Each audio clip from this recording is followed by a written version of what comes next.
Hello and welcome to Morningstar. I'm Emma Wall, and joining me today to give his 3 investment picks is Matthew Yeates, manager of the 7IM Real Return Fund. Hi, Matthew. Good morning. Good morning. What's the first investment pick today?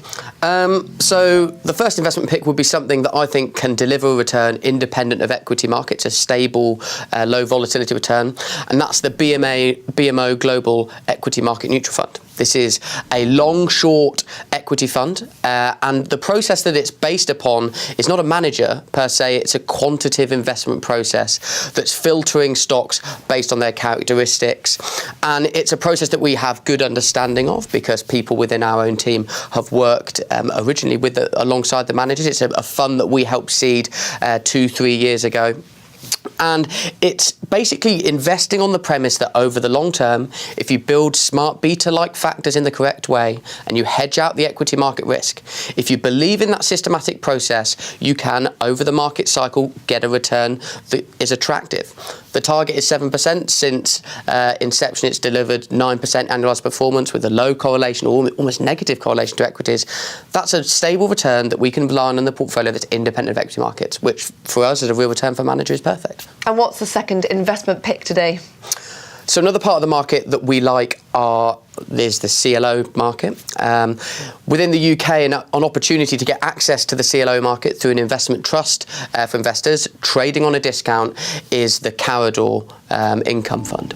And the CLO market, I suppose, it's a horrible 3-letter acronym. So it conjured up all these horrible pictures in people's minds of 2008 global financial crisis. What's going to happen? How is it going to unwind?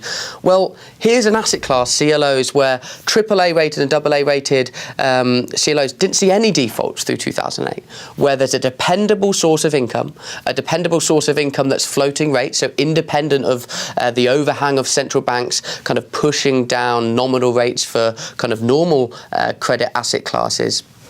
And it's delivered in a structure of diversified loans. So I think getting access to that kind of yield, which we think is going to be around 10% a year in the current market environment in a floating rate format, is an attractive prospect. And Carador trading on a discount is a great way to get access to that. And that structure, that closed-end fund structure, also lends itself, adds liquidity for investors who like this pick.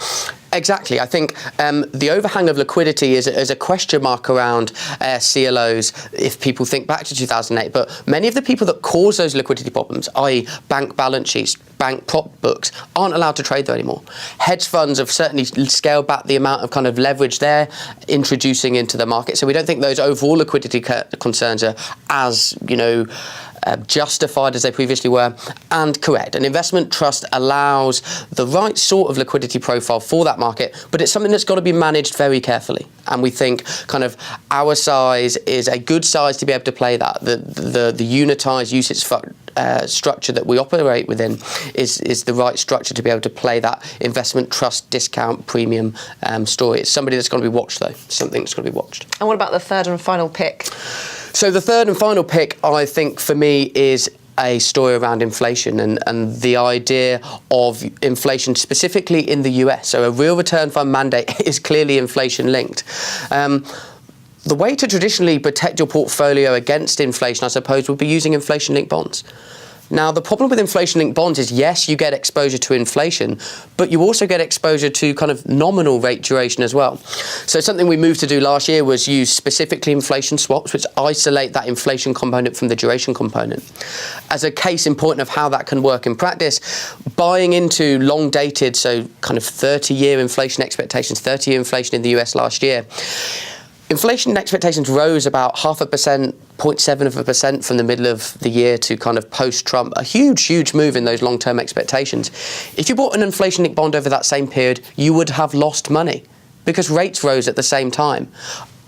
Isolating that call kind of between the middle of the year and the end of the year, post-Trump, we made around 10-15% on that position. So we think thinking about inflation is important, but not just buying inflation for the sake of it without thinking about the other exposures you're getting exposure to is clearly important. Matthew, thank you very much. Thank you. This is Emma Wall for Morningstar. Thank you for watching.